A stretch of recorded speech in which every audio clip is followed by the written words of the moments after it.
You don't mess with Julian Thorne. Nobody does. This man is so powerful, he destroyed 3 big companies before he even had his morning coffee. He owns half the tall buildings you see when you look at New York City. So when this scared young waitress at the fanciest restaurant in town stopped his angry yelling with just 7 simple words, the whole place went dead quiet. Shout at me again, and I'll end this conversation. Everyone thought she was done for. They figured she'd get fired, or maybe something even worse would happen to her. But what this rich, powerful man did next didn't just surprise everyone watching. It opened up a secret that had been buried for 20 long years. A secret that would bring down his whole empire. You think you can guess what happens next? Trust me, you have no idea what's coming. Keep reading, because this is the story about the night when everything changed forever. The quiet inside Lobsidian restaurant was the kind you had to pay big money for. It was thick and heavy, smelling like expensive food, old wood, and the kind of money that's been around for generations. It was so quiet that if someone dropped a fork, it would sound like a gun going off. But tonight, all that expensive piece was being torn apart by Julian Thorne's angry voice. The silence stretched like a wire about to snap.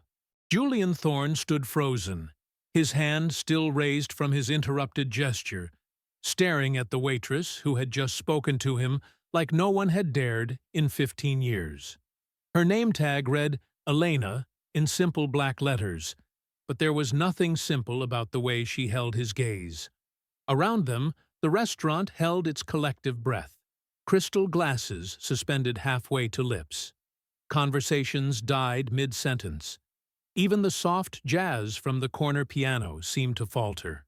In the amber glow of the chandelier, Elena Peterson looked like a matador facing down a bull, her small frame dwarfed by Julian's imposing presence. Yet somehow, she didn't flinch. Julian's jaw worked silently. His reputation had been built on moments like this, the crushing of insolence, the swift punishment of disrespect. Board members had been fired for less. Competitors had been bankrupted for much less. But something in Elena's eyes stopped him cold. Not defiance, he'd seen plenty of that. Not fear, that was even more common. No, what he saw was something far more dangerous. Recognition. She knew something. The realization hit him like ice water. This wasn't some brave waitress making a stand. This was calculated, deliberate. The tremor in her hands wasn't fear, it was adrenaline. The flush in her cheeks wasn't embarrassment, it was barely contained rage. "You have exactly 30 seconds, Elena said, her voice low enough that only he could hear, "to decide if you want to have this conversation here, in front of everyone, or somewhere private where we can discuss Arthur Peterson." The name landed like a physical blow. Julian's face went white, then flushed red. Arthur Peterson. A name he hadn't heard spoken aloud in 2 years, but one that haunted his thoughts daily. The brilliant programmer who had worked for his company. The man who had died in a car accident under circumstances that still made Julian wake up in cold sweats. Table 12 needs their check. Henry, the restaurant manager, appeared at Elena's shoulder, his nervous energy practically crackling. He'd clearly sensed the tension and was trying to diffuse it. "Elena, perhaps you should—" "Elena stays," Julian cut him off, his voice hoarse. He looked around the dining room, noting the faces turned their way, the phones discreetly raised to record whatever came next. Everyone else can mind their own business. But the damage was done. The show was already playing out. At table 4, Senator Williams leaned forward, clearly straining to hear. At table 7, tech mogul Sarah Chen had her phone out, undoubtedly ready to live tweet whatever scandal was about to unfold. And at table 1, in the shadows near the wine cellar, sat a figure Julian recognized with growing dread. Isabella Vance, Silas Vance's daughter and enforcer, her red dress like a blood stain in the dim light. Elena followed his gaze and stiffened. She recognized Isabella too, though from where, Julian couldn't guess. But the recognition was mutual and hostile. 30 seconds just became 10, Elena whispered. Isabella Vance doesn't just show up for dinner. She's here for a reason. And I'm betting that reason is connected to why you're about to have the worst night of your life. Julian's mind raced. The Vance family. Old money, older secrets, and tentacles that reached into every corner of the financial world. Silas Vance was supposed to arrive at 9 for their meeting about the lithium mine deal, a negotiation that could save or destroy Julian's company. But Isabella's early appearance changed everything. It meant they knew something was coming. "You need to leave," Julian said quietly. "Right now. Whatever game you think you're playing." "The game started 20 years ago," Elena interrupted. "When Arthur Peterson discovered what Silas Vance was really doing with those mining reports. When he tried to warn you, and you threw him out of your office. When he died 3 days later, and you did nothing." Each word hit Julian like a hammer blow. The room around them faded, the watching faces becoming a blur. Arthur's last day at the company came rushing back. The desperate meeting request, the encrypted files Arthur claimed to have, the way he'd begged Julian to listen. Julian had been dealing with a hostile takeover attempt, stressed beyond reason, and he'd dismissed Arthur's warnings as paranoid rambling. 3 days later, Arthur Peterson was dead. "You're his daughter," Julian said. It wasn't a question. Elena Peterson, 24 years old, former law student at Columbia, until I ran out of money for tuition. Current waitress at the most exclusive restaurant in Manhattan, where I've spent 6 months planning exactly this moment. Her voice was steady, but Julian could see her hands shaking now.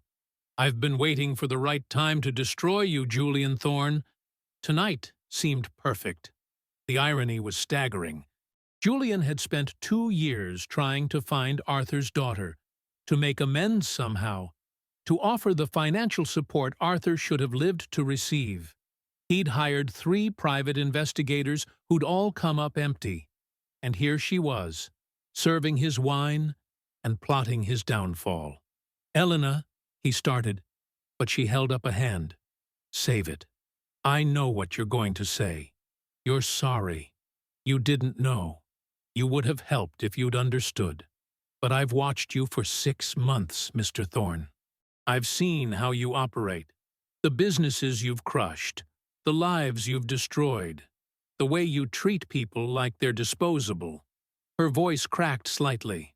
"Just like you treated my father." Isabella Vance stood up from her table, her movement fluid and predatory. She began walking toward them, her heels clicking against the marble floor with the rhythm of a countdown timer. Other diners began to notice, conversations stopping as the red dress cut through the dining room like a shark through water. "Listen to me very carefully," Julian said urgently. "Whatever you think you know about your father's death, whatever you think I did or didn't do, none of that matters right now. What matters is that Isabella Vance is about to reach this table, and when she does, both of our lives are going to be in danger." Elena's laugh was bitter. "My life's been in danger since the day I decided to come after you. You think I care about—" "Your father didn't die in a car accident." The words tumbled out of Julian's mouth before he could stop them. "He was murdered, and the people who killed him are sitting 20 feet away."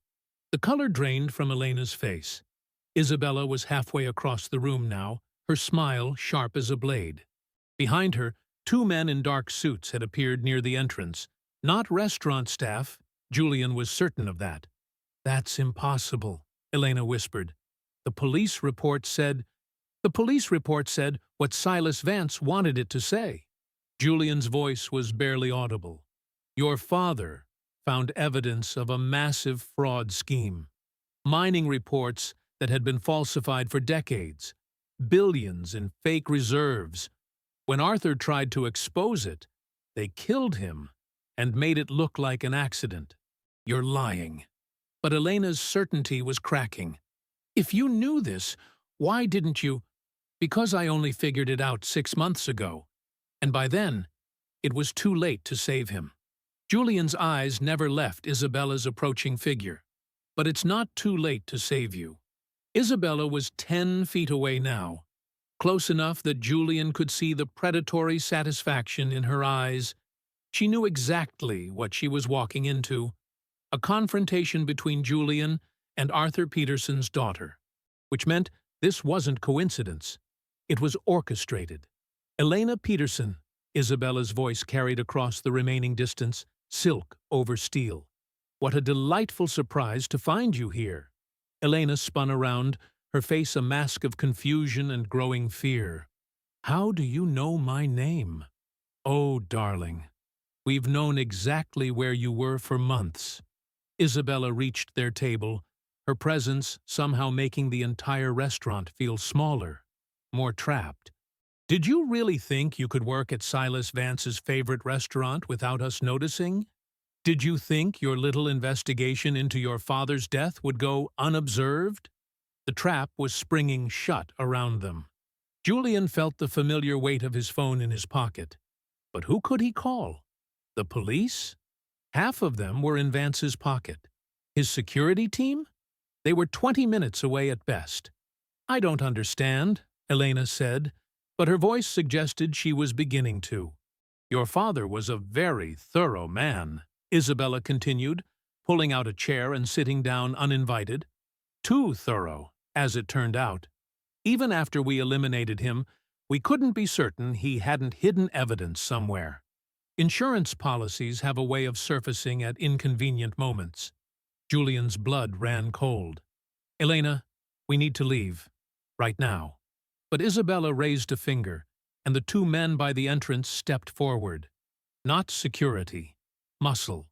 The message was clear. Nobody was leaving. The thing is, Isabella continued, her voice conversational, we've been watching dear Elena here for quite some time, waiting to see if she'd lead us to her father's hidden files. But she's been disappointingly focused on revenge against the wrong man. She smiled at Julian.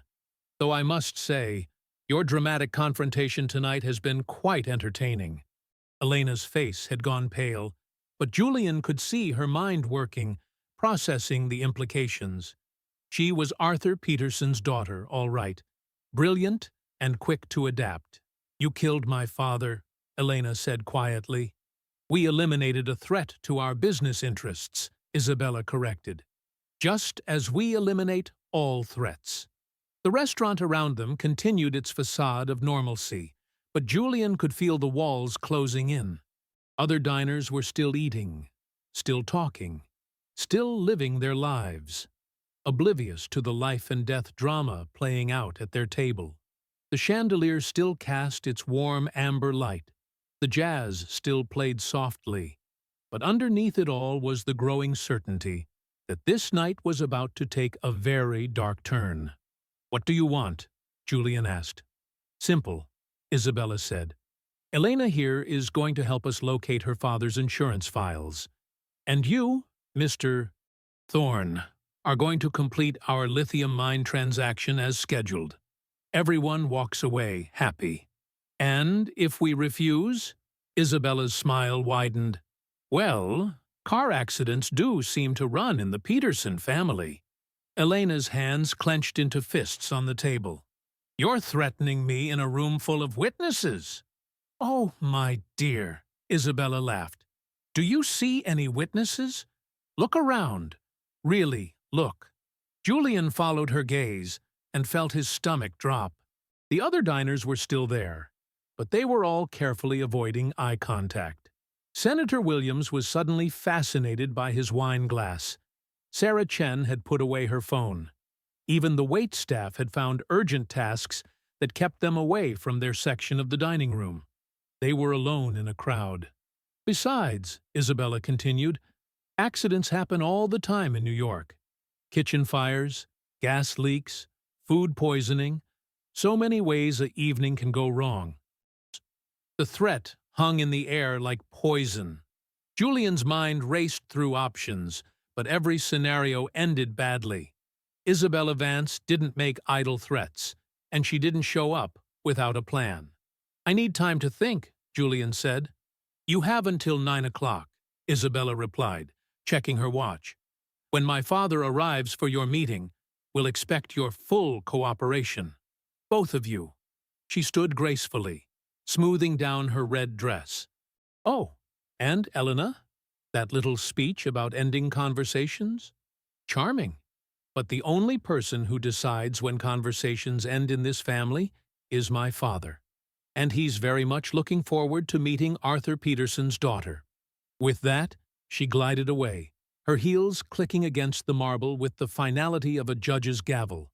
The two men by the entrance melted back into the shadows, but Julian knew they were still there, still watching. Elena stared after Isabella, her face a mixture of rage and terror.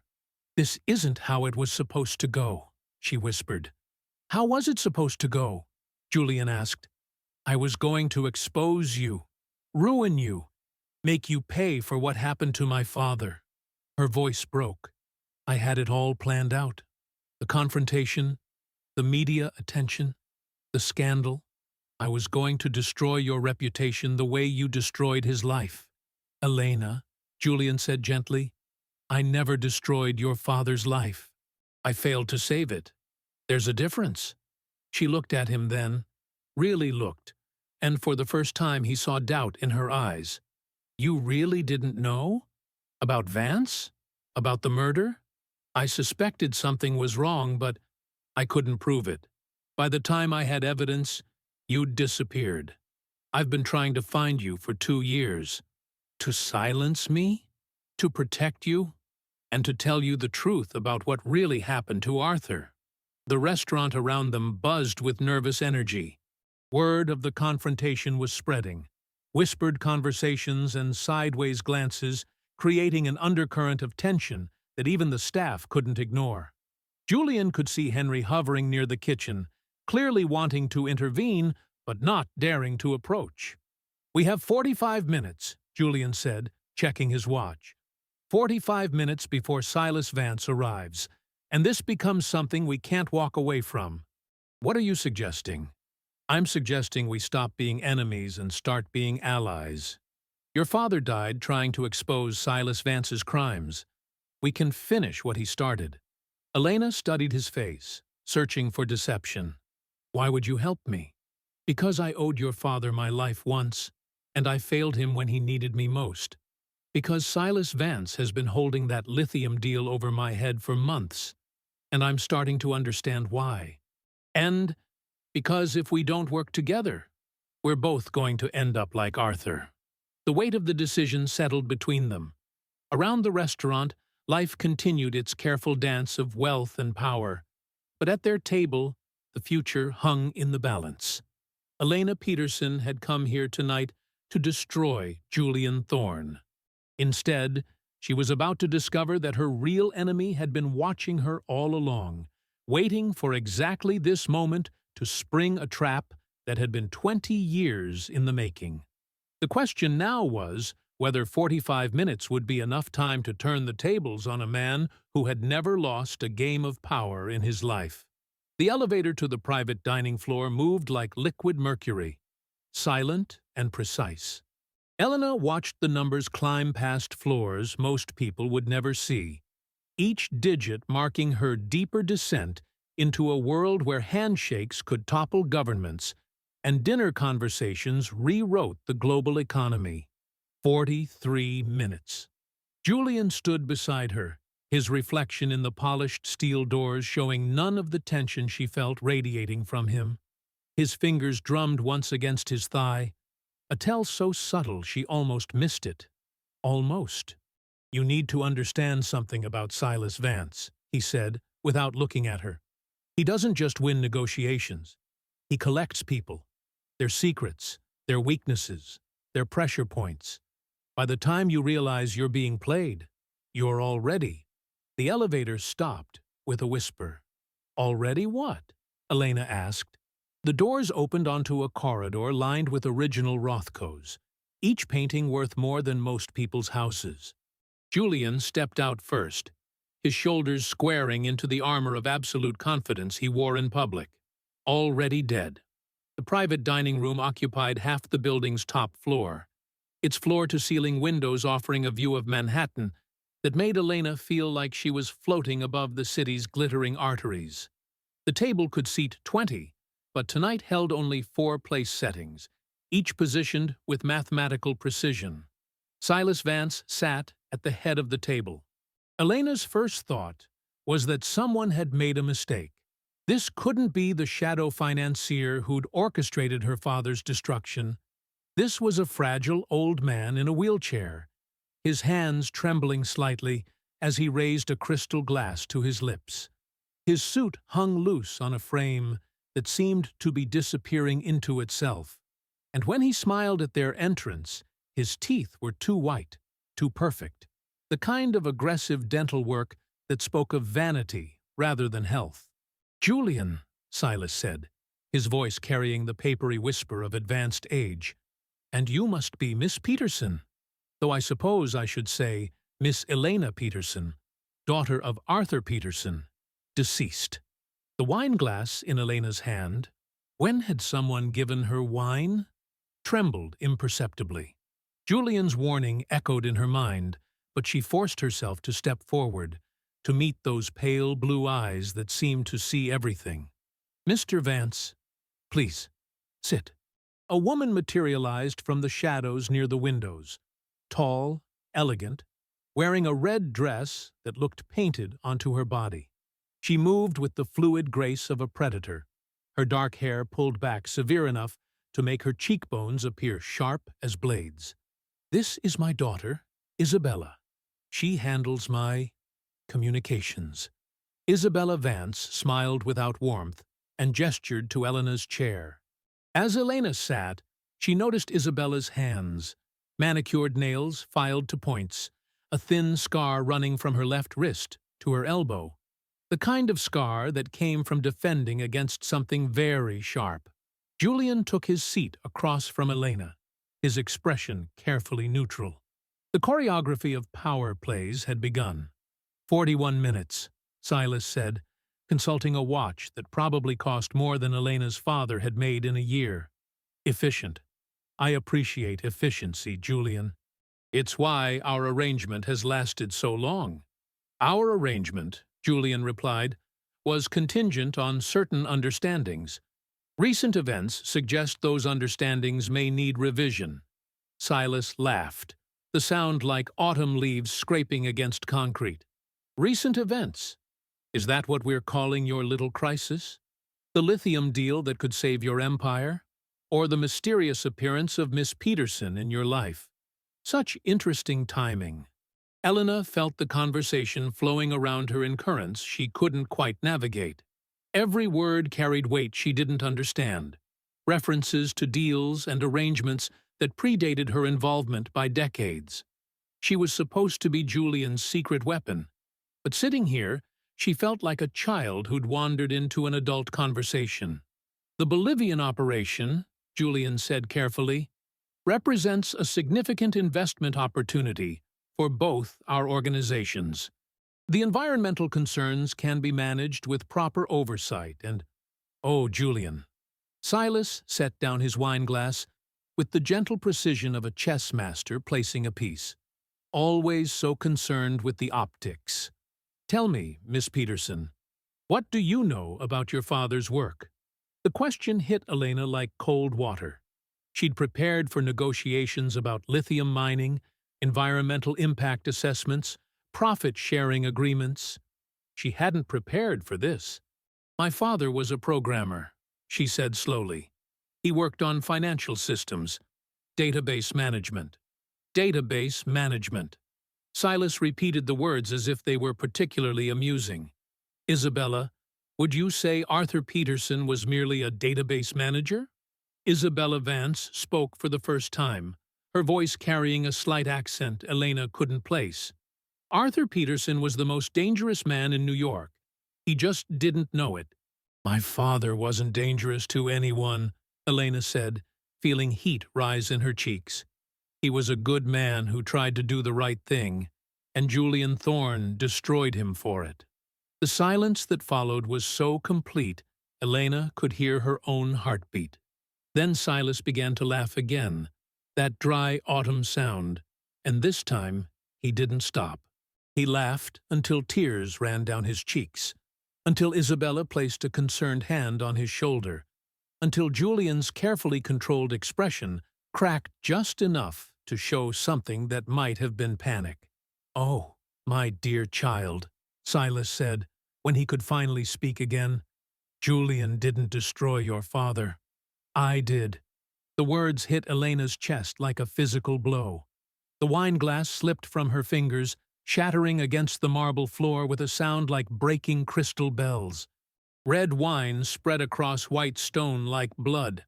"You see," Silas continued, as if he hadn't just detonated a bomb in the middle of the conversation, "your father discovered something he shouldn't have. A series of transactions, dated back 23 years, payments to certain officials, certain judges, certain prosecutors, all very carefully documented in systems he was supposed to be maintaining, not investigating." Elena's vision seemed to tunnel. The room's expensive furnishings faded to background noise, leaving only Silas's face, those pale blue eyes that now seemed anything but frail. "Arthur found out about the Meridian case," Silas said, "a small biotech company that developed a rather promising cancer treatment. Amazing results in clinical trials. Revolutionary, really. Would have saved thousands of lives and made whoever owned the patents extraordinarily wealthy." Julian's voice cut through Elena's shock, low and dangerous. "Silas, don't." "But there was a problem," Silas continued, ignoring Julian entirely. "Meridian's CEO, a brilliant young scientist named David Chen, refused to sell to the pharmaceutical cartels. He wanted to keep the treatment affordable, accessible. Noble intentions. Foolish business sense." Elena found her voice, though it came out as barely a whisper. "What does this have to do with my father?" "David Chen died in a car accident 3 days after refusing the final buyout offer. Tragic. His company was liquidated, the patents sold to cover debts.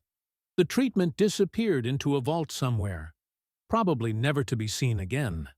And the investigator who looked a little too closely into the circumstances of that accident? A young prosecutor named Michael Harrison? Well, he found himself facing charges of evidence tampering." The name hit Elena like lightning. Michael Harrison, the prosecutor her father had supposedly bribed. The man whose fabricated testimony had sent Arthur Peterson to prison. "My father didn't bribe anyone," Elena said. "Of course not. But someone had to take the fall for the evidence that went missing from Harrison's office. Evidence that might have proven David Chen's death wasn't an accident. Someone had to be the corrupt government worker who stole files and sold them to the highest bidder. Your father's security credentials gave him access to the right systems, and his financial troubles, medical bills for your mother's cancer treatment, gave him motive." Elena's hands were shaking now, rattling against the table's surface. "You framed him." "I saved myself. There's a difference. Your father was collateral damage in a much larger operation. Unfortunate, but necessary." Silas leaned forward in his wheelchair, and for the first time, Elena saw the predator beneath the frail exterior. The real tragedy is that he never understood why he was chosen. He went to prison believing he'd somehow been caught in a random audit, that his conviction was just bad luck and poor legal representation. "But Julian knew," Elena said, the pieces clicking together with horrible clarity. "Julian knew you framed my father, and he did nothing."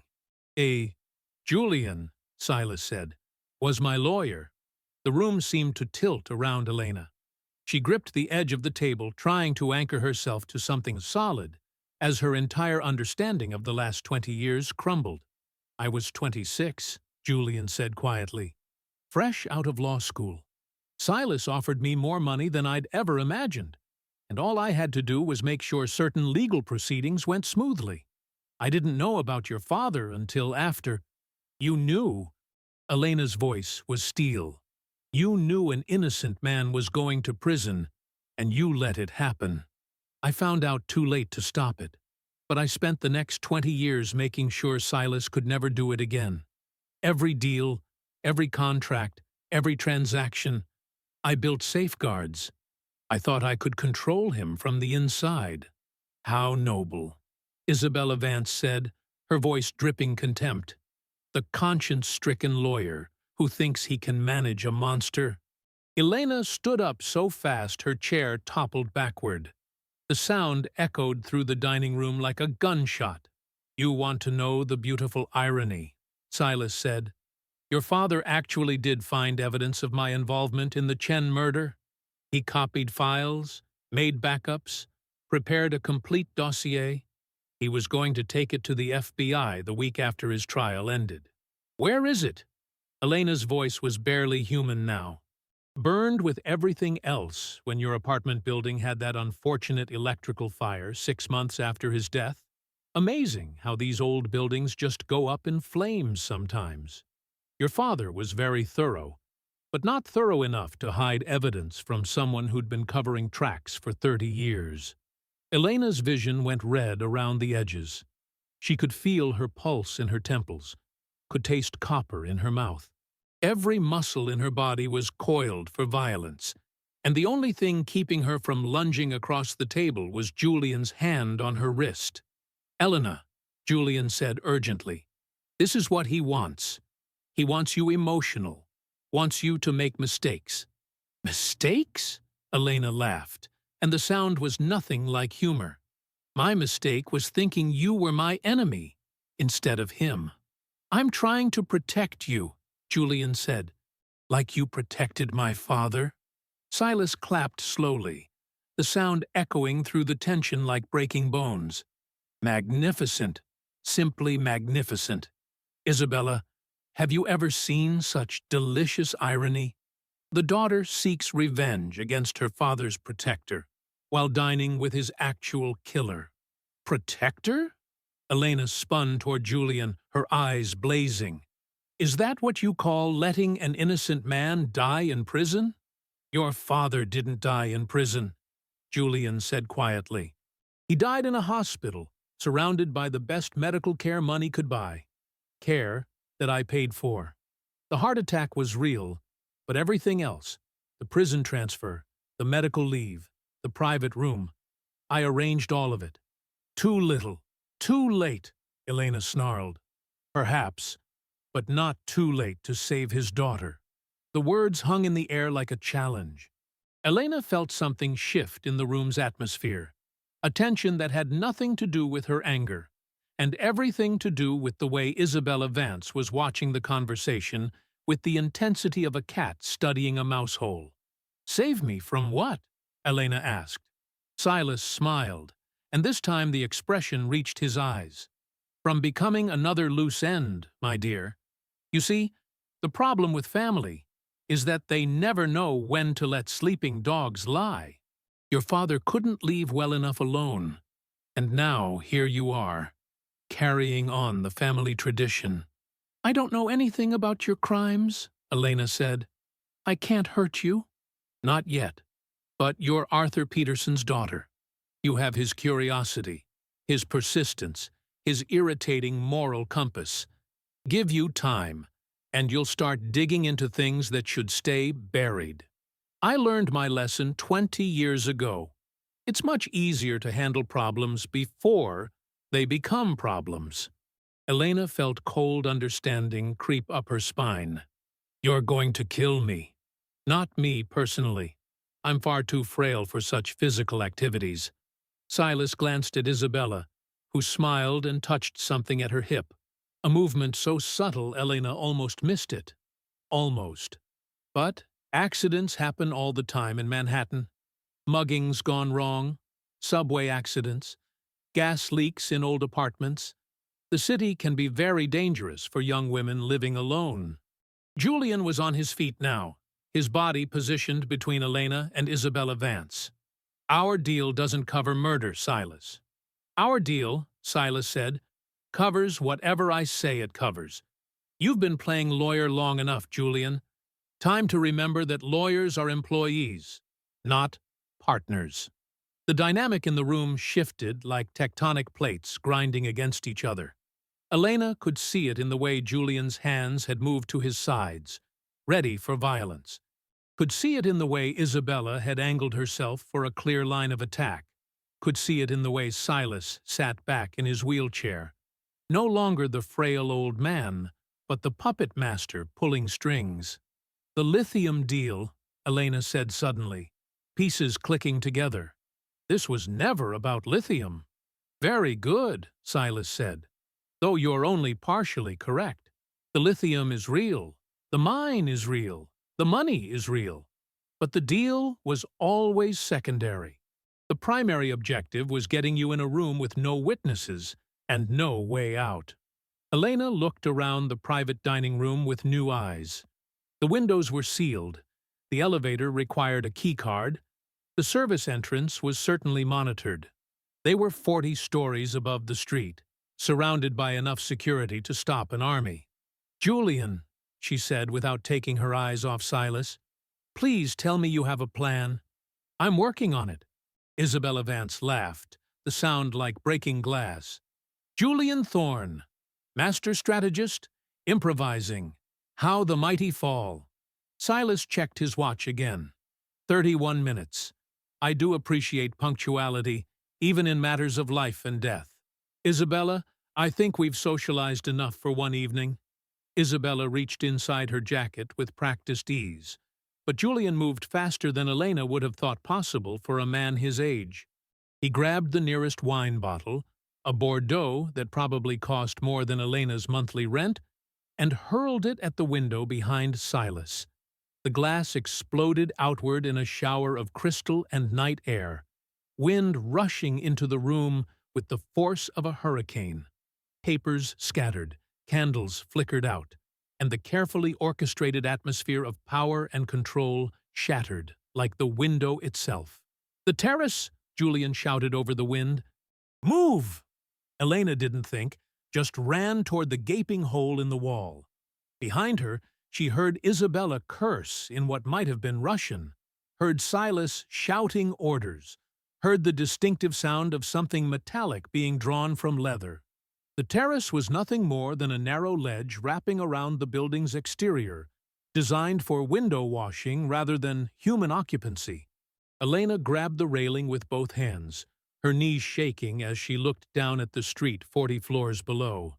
Julian landed beside her, his suit jacket whipping in the wind. "There's a maintenance ladder around the corner. We can reach the roof." "You're insane," Elena shouted back. "Probably, but I'm also the only thing standing between you and a bullet." As if to emphasize his point, something sparked off the railing 6 inches from Elena's hand.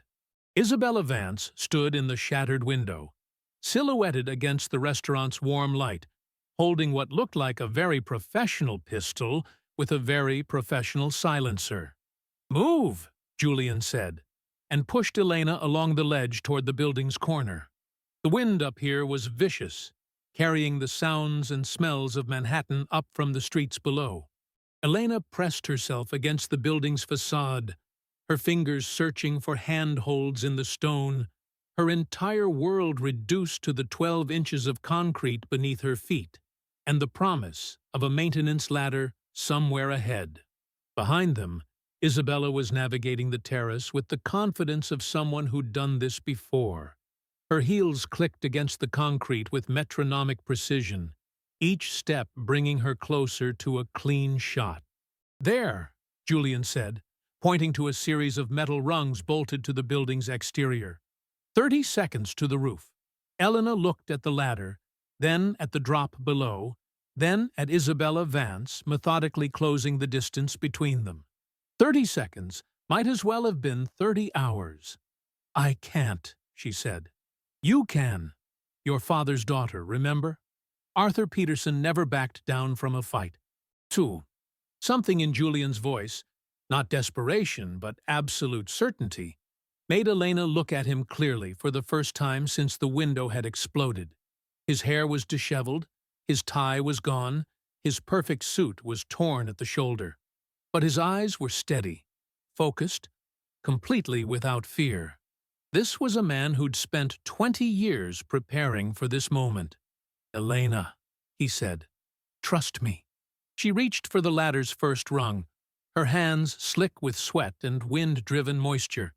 The metal was cold, slippery, designed for maintenance workers with proper equipment and safety harnesses. Elena had neither, but she had something else: the Peterson family's stubborn refusal to quit. She climbed. Behind her, Julian was having a conversation with Isabella Vance that she couldn't quite hear over the wind. The tone was negotiation, urgent and sharp. Elena focused on the rungs, on moving one hand after another, on not looking down at the city sprawled below like a circuit board of light and shadow. The roof was salvation, flat, stable, with access doors that might lead to stairwells and elevator shafts, and ways down that didn't involve trusting her life to 40-year-old maintenance equipment. Elena hauled herself over the ledge and collapsed onto the rough concrete, gasping. Julian landed beside her seconds later, but he wasn't alone. Isabella Vance moved across the rooftop with the fluid grace of a dancer, the gun in her hand steady despite the wind that whipped her dark hair around her face like a battle flag. "Enough," she said, her voice carrying clearly in the open air. "This ends now." Elena struggled to her feet, her legs still shaking from the climb. The city spread out around them in all directions, millions of lights, millions of people, millions of lives continuing their normal patterns while 40 stories above them, 3 people balanced on the edge of violence. "Isabella," Julian said carefully, "your father wants Elena dead because he's afraid. But killing her won't solve his problem. There are already too many questions, too much attention. Her death will only create more complications." "My father," Isabella replied, "doesn't make mistakes. When he says someone is a threat, they die. It's simple mathematics." The mathematics changed tonight. Elena isn't just Arthur Peterson's daughter anymore. She's my partner. Killing her kills a deal worth $300 million and puts half the Bolivian government on our payroll. Your father's survival depends on that money flow continuing. Elena stared at Julian. Partner? When had she become his partner? But Isabella was lowering the gun, considering Julian's words with the careful attention of a professional evaluating new information. "Partnership can be dissolved," she said finally. "Not this partnership. Elena holds the other half of the Bolivian contracts. Without her signature, the deal collapses, the lithium stays in the ground, and everyone loses money, including your father." Elena felt like she was watching a chess match played at light speed, each move revealing new layers of strategy she hadn't known existed. Julian was improvising, but his improvisation had the structure of something he'd been planning for years. "Show me," Isabella said. Julian reached slowly into his jacket pocket and withdrew a folder Elena had never seen before. Even in the wind and darkness, she could make out official seals, government letterheads, the complex legal language of international mineral rights agreements. 50-50 partnership, Julian said. Elena Peterson and Julian Thorne, equal parties in the Bolivian Lithium Consortium. Her father's cryptographic protocols are embedded in the security systems. Without both our signatures, simultaneously verified, the contracts are void. Isabella took the folder, her gun still trained on Elena, but no longer with the immediate intent of execution. She flipped through pages with practiced speed, her eyes scanning legal text with the fluency of someone who'd read similar documents before. "When were these filed?" she asked. "This morning. Retroactive to yesterday evening, when Elena accepted my partnership offer at L'Obsidian restaurant." Elena's mind reeled. Yesterday evening? The partnership offer? Julian had been planning this since before their conversation in the restaurant. before she'd revealed her identity, before any of tonight's revelations. He'd been playing a game several moves ahead of everyone else, including her. "My father will want verification," Isabella said. "Your father," Julian replied, "is welcome to call the Bolivian Ministry of Mines. But he'll find that killing Elena Peterson now would cost him more money than letting her live. And your father has never chosen principle over profit." The wind seemed to pause, holding its breath, while Isabella Vance calculated odds and probabilities, and the complex mathematics of survival. Elena watched her face, seeing the moment when professional obligation gave way to practical considerations. Isabella holstered the gun with the same fluid motion she'd used to draw it. "This isn't over," she said. "It never is," Julian replied. Isabella walked to the roof's edge, and for a moment Elena thought she was going to jump. Instead, she reached for something Elena hadn't noticed. A zip-line system connecting this building to the next, probably installed for emergency evacuation or window cleaning. Isabella clipped a harness around her waist with the efficiency of someone who'd used similar equipment before. "Tell my father," she said, "that Elena Peterson lives tonight, but partnerships can be renegotiated." She stepped off the roof and disappeared into the darkness between buildings, sliding along the cable like a ghost in red silk. Elena and Julian stood alone on the roof, the wind carrying the sounds of traffic and sirens and the endless urban symphony of Manhattan at night. Elena's legs finally gave out, and she sank to the concrete, her entire body shaking with exhaustion and adrenaline and the weight of everything she'd learned in the last hour. "The partnership contracts," she said. "Are they real?" Julian sat down beside her, looking older than his 45 years. "Very real. Filed this morning, as I said. Backdated to yesterday evening, also, as I said." "Why?" Julian was quiet for a long time, staring out at the city spread below them. When he finally spoke, his voice carried 20 years of carefully contained guilt. "Because your father asked me to protect you. 3 days before his trial started, Arthur Peterson called me.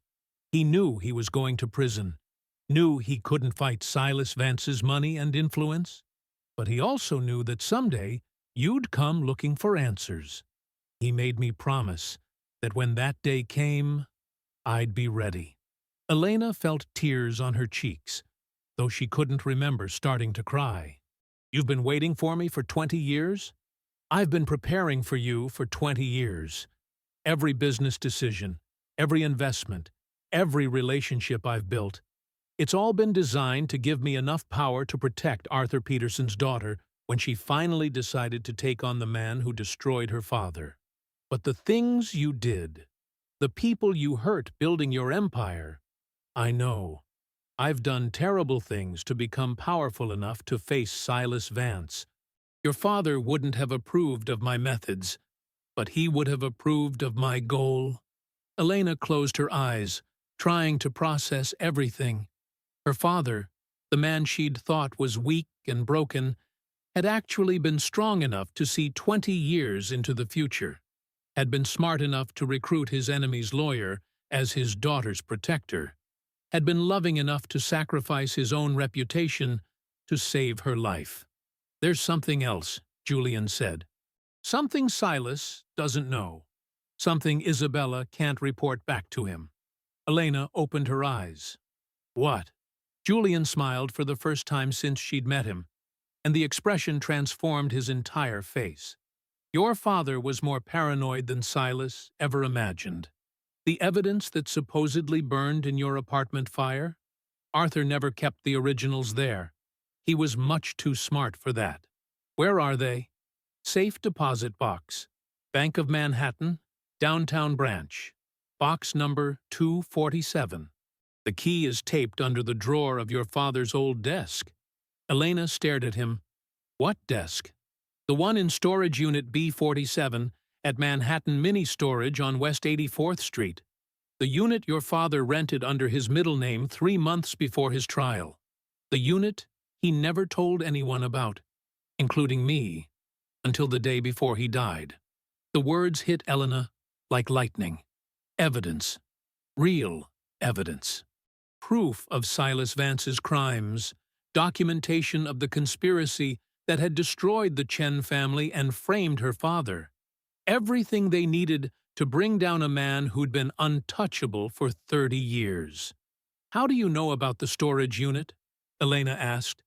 "Because Arthur Peterson spent his last conscious hour giving me very detailed instructions about what to do if his daughter ever came looking for justice.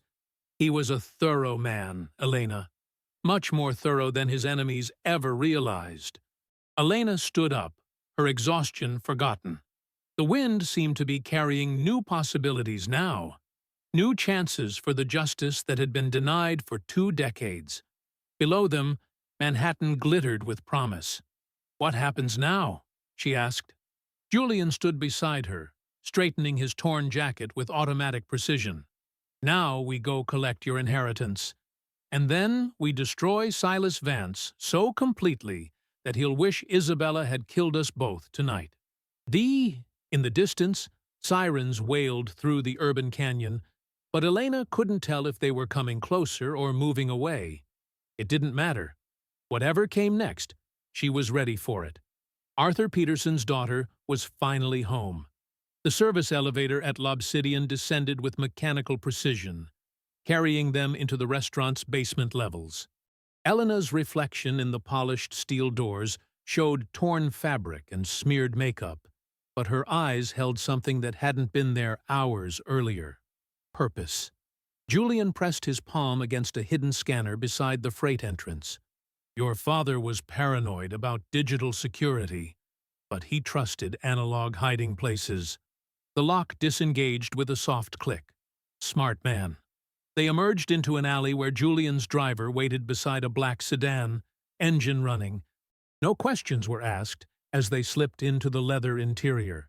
Through tinted windows, Elena watched the city blur past in streaks of neon and shadow.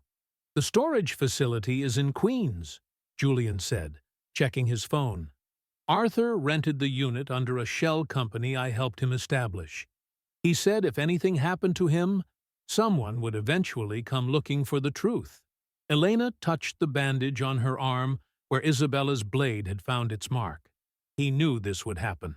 He suspected Silas would never let him walk away. "Your father wasn't just a programmer, Elena. He was building something that would have revolutionized energy storage. Silas needed that technology, but he also needed Arthur gone before he could expose the lithium fraud." The storage facility squatted in an industrial wasteland, all concrete and razor wire under sodium lights. Julian's keycard opened gate after gate until they stood before Unit 247.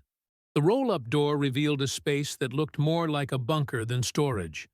Computer servers hummed in temperature-controlled racks. Banks of monitors lined one wall, dark now, but ready. File cabinets stood at attention like soldiers. And in the center, on a simple desk, sat a single piece of hardware that made Elena's breath catch. "The ghost drive," she whispered. Julian approached it reverently. He called it his insurance policy. Everything Silas Vance has done in the last 20 years, every bribe, every murder, every falsified geological report, it's all here. Elena's fingers trembled as she lifted the device. It was smaller than she'd expected, no bigger than a smartphone but heavier. The weight of justice, she thought. The weight of her father's sacrifice. "How do we activate it?" she asked. Julian was already powering up the servers. "Your father was clever. The drive only responds to biometric data from someone in his family line. He programmed it specifically for you, Elena. Your voice, your fingerprint, your retinal pattern. He recorded everything during your college visits." The main monitor flickered to life, displaying a simple prompt. "Authentication required." Elena placed her thumb on the scanner. A red beam swept across her eye. Then her father's voice filled the room, emerging from speakers with crystal clarity. "Elena, if you're hearing this, then I'm gone. and Julian has kept his promise to bring you here. What you'll find in these files will change everything you thought you knew about Silas Vance and Blackstone Industries.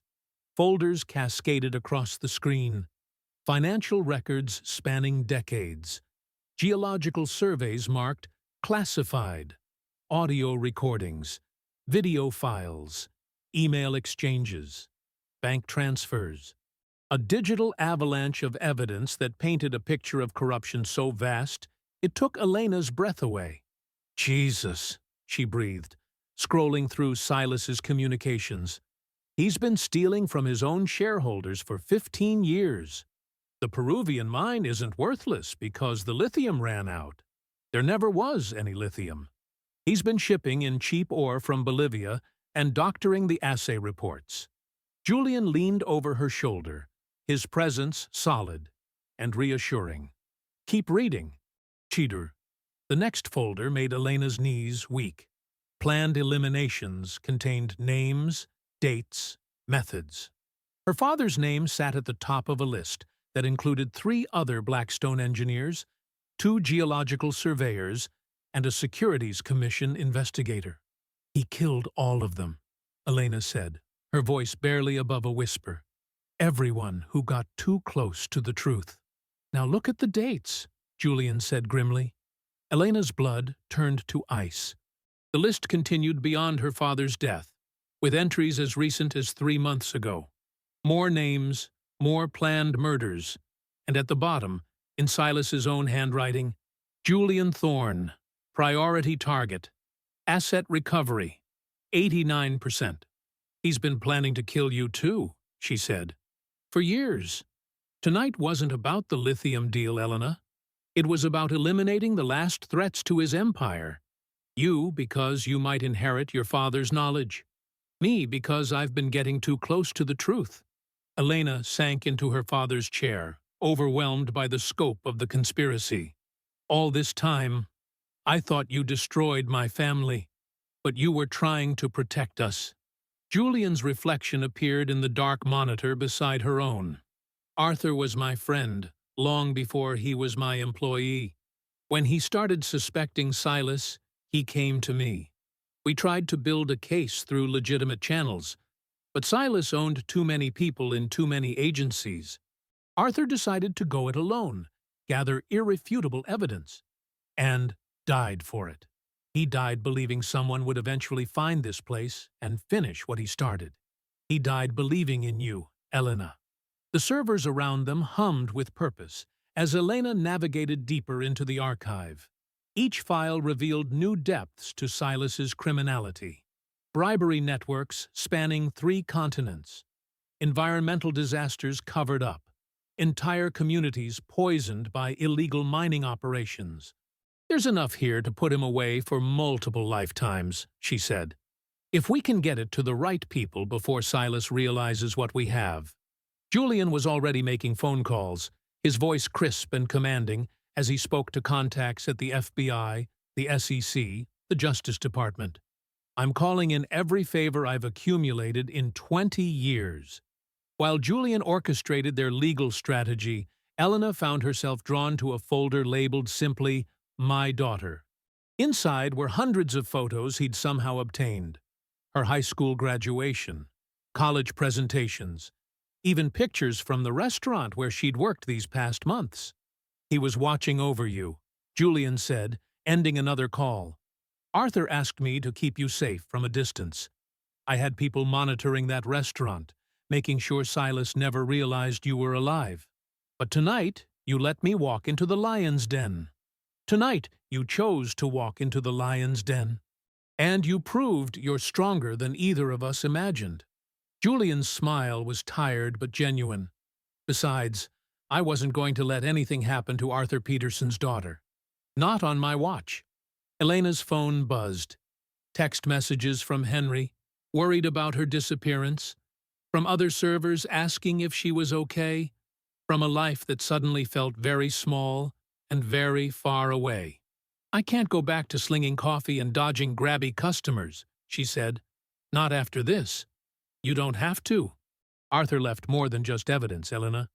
He left instructions for a trust fund that's been growing for 7 years. Enough money to do whatever you want with your life.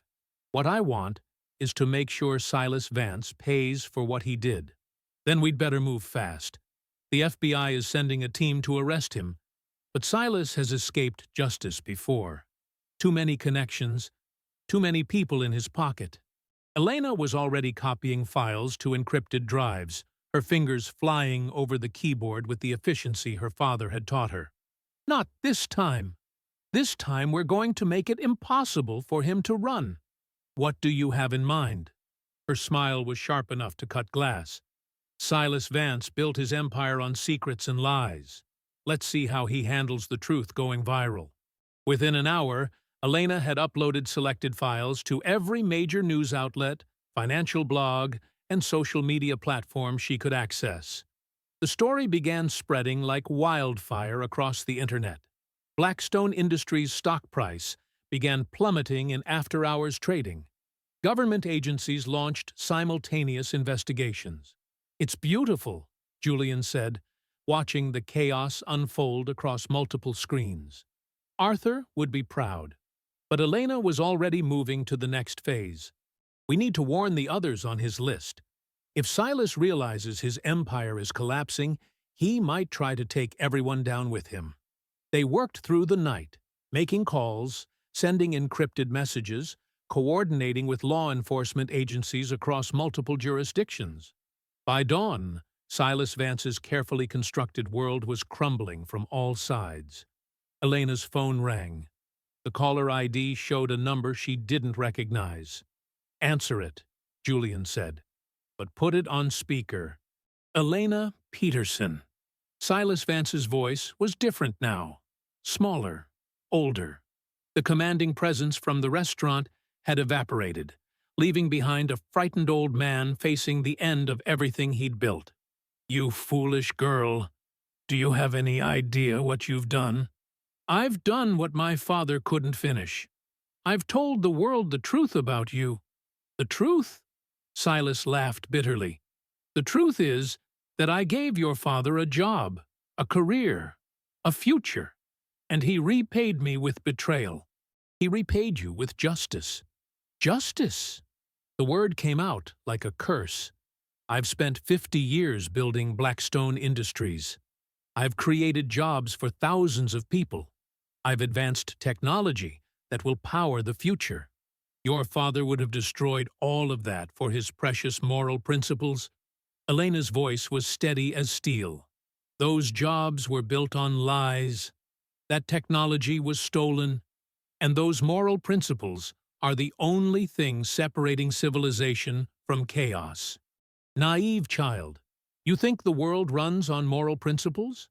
It runs on power, on the ability to make hard choices that softer people can't stomach. I did what was necessary to build something lasting.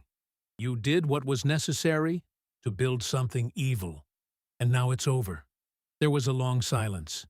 When Silas spoke again, his voice carried the weight of defeat. "Perhaps. But I want you to remember something. Elena Peterson, your father died believing in justice. He died believing that good triumphs over evil. He died believing that people like you would finish what he started. And we did. Yes. But what will you do tomorrow? When the media attention fades?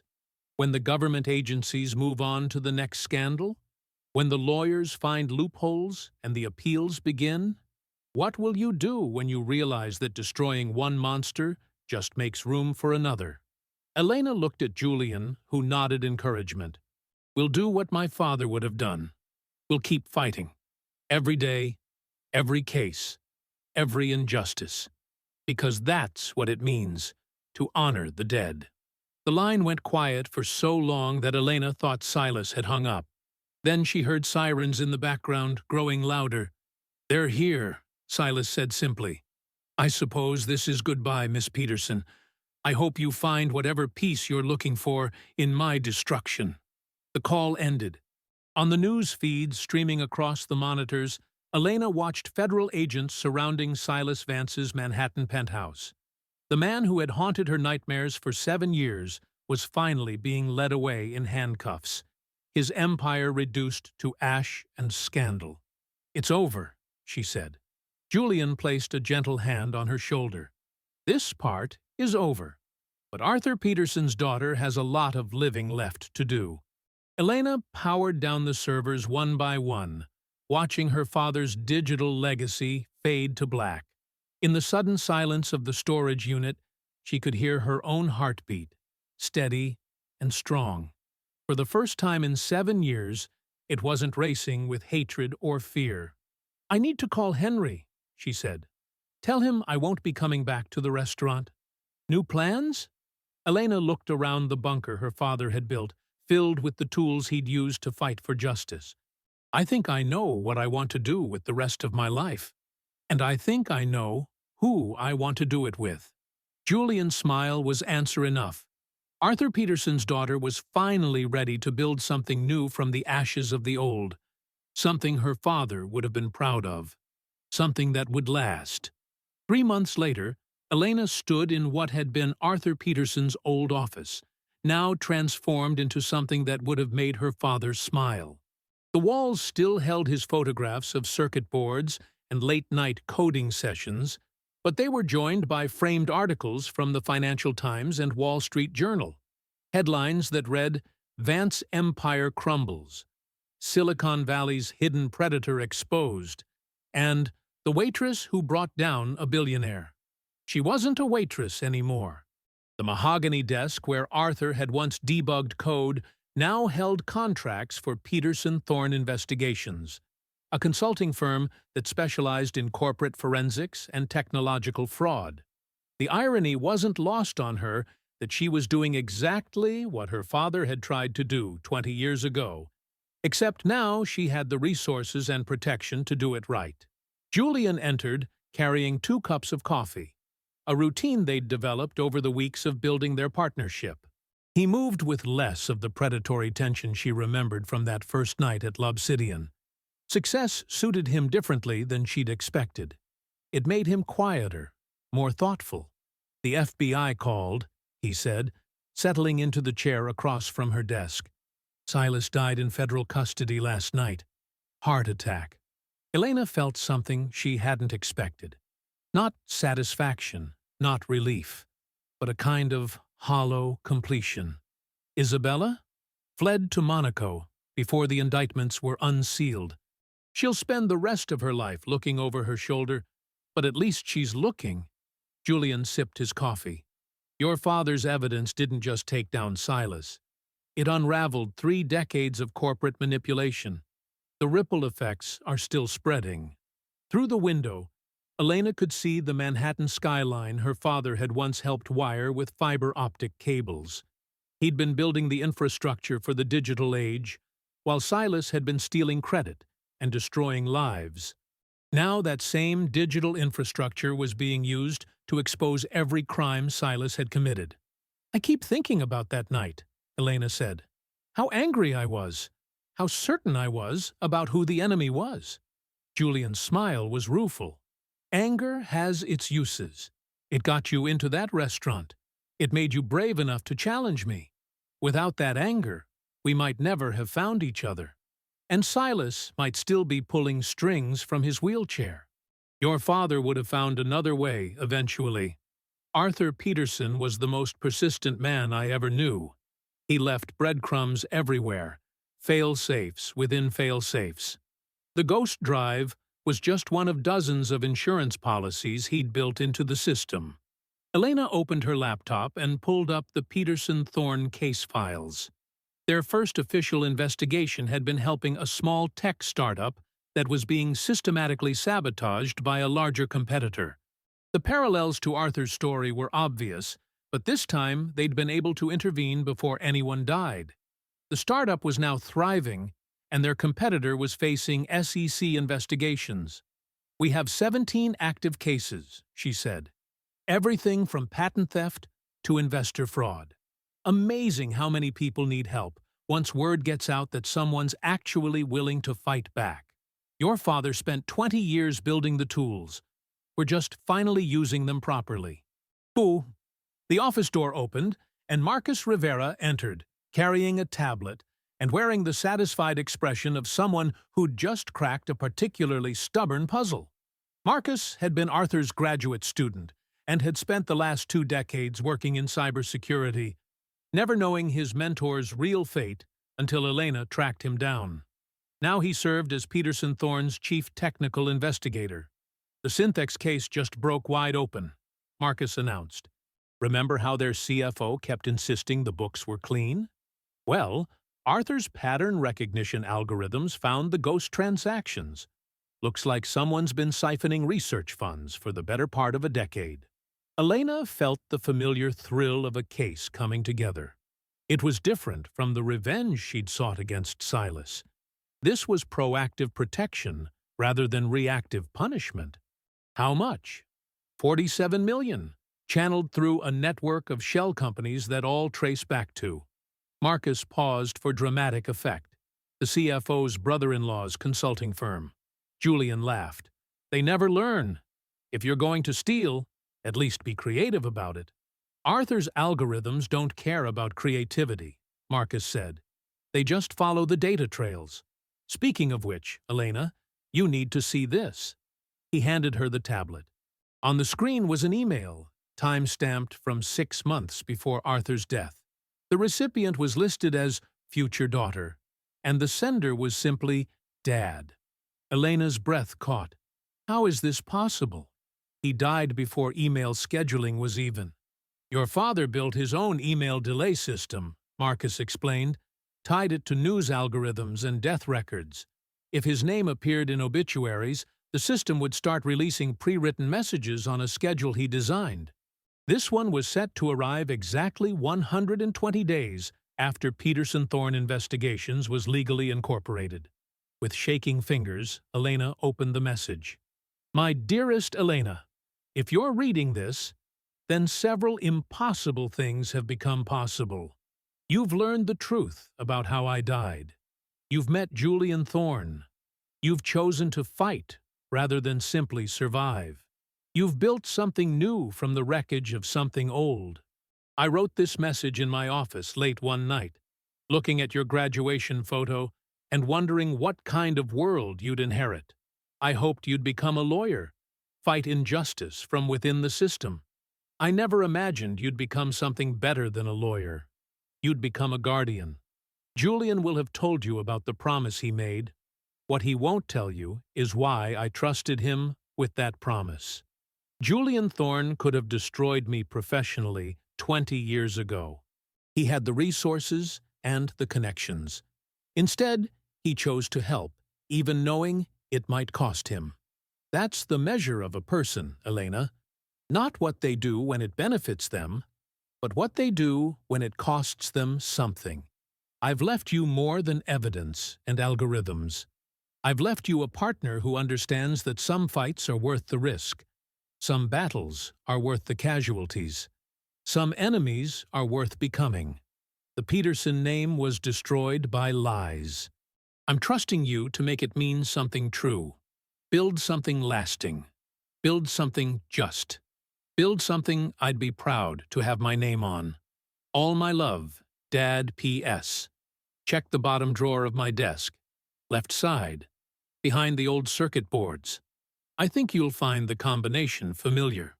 Elena looked up to find Julian and Marcus watching her with expressions of gentle curiosity.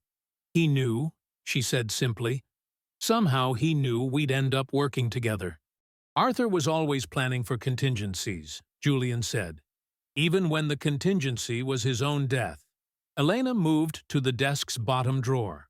Behind a collection of vintage circuit boards, her fingers found a small digital safe. The combination lock blinked expectantly. She tried her birthday. Nothing. Her father's birthday. Nothing. The date of his death. Still nothing. Then it occurred to her. The date Peterson Thorne Investigations was incorporated. The numbers clicked into place, and the safe opened with a soft beep. Inside was a single photograph. Arthur Peterson and Julian Thorne at what appeared to be a college reunion, both impossibly young, both laughing at something outside the camera's range. On the back, Arthur had written, For Elena, evidence that some friendships survive even the worst misunderstandings. Some partnerships are worth waiting for. JT, take care of my girl. EP, build something amazing. AP. Julian leaned over to see the photo and went very still. I remember that night. MIT reunion, 1997. Arthur had just started working on the fiber optic project. I'd just made my first million. We spent 3 hours arguing about whether technology would save the world or destroy it. What conclusion did you reach? That it would probably do both. The question was whether we'd be part of the salvation or the destruction. Elena placed the photograph on her desk next to the framed articles about Silas Vance's downfall. Past and present, destruction and salvation, all existing in the same frame. I think we have our answer. Marcus cleared his throat diplomatically. I hate to interrupt the moment, but we have a 2 o'clock with the Henderson Industries CEO. Someone's been manipulating their stock price, and they want Peterson Thorne to find out who. Another day, another corporate predator, Elena said, but she was smiling. She looked around the office one more time, seeing it differently now. This wasn't Arthur Peterson's shrine. It was the foundation of something he'd always intended to build, but never lived to see. Julian stood and straightened his tie, slipping back into his businessman persona with practiced ease. But Elena could see the difference now. The predatory edge was still there, but it was directed outward, toward their clients' enemies, rather than their clients themselves. Julian Thorne was still dangerous. He was just dangerous to different people now. "Ready to go hunting?" he asked. Elena saved her work and closed the laptop. Through the window, the Manhattan skyline sparkled with the promise of secrets waiting to be uncovered. Puzzles waiting to be solved, justice waiting to be served. Somewhere out there were corporations stealing from their employees, executives manipulating their shareholders, predators hiding behind boardroom doors. They wouldn't hide for long. As they left the office, Elena caught her reflection in the glass door. She looked different than she had 3 months ago at L'Obsidian. Stronger, more certain, more purposeful. She was still Arthur Peterson's daughter, but she was also something her father had never had the chance to become. Someone with the resources to fight back and win. The elevator carried them down toward the lobby, toward their car, toward their next case. Elena thought about anger and how it could fuel you or consume you depending on how you aimed it. She thought about justice and revenge and the thin line between them. She thought about her father's legacy and the weight of carrying someone else's dreams forward. Most of all, she thought about partnership, how the right alliance could turn weakness into strength, isolation into community, revenge into justice. Arthur Peterson had died alone, fighting a battle he couldn't win. Elena Peterson would never fight alone again. The elevator doors opened onto a lobby filled with afternoon light, and Elena stepped forward into whatever came next. She had work to do, battles to fight, predators to hunt. She had a partner who understood the cost of justice and a mission that would have made her father proud. She had, finally, become exactly who she was meant to be. The Peterson Thorne nameplate on the office directory gleamed in the afternoon sun. 2 names joined in common purpose, 2 legacies intertwined. Arthur Peterson's dream of justice had not died with him. It had simply waited for the right moment to be reborn in capable hands. Some stories end with revenge, others begin with it. This one had done both.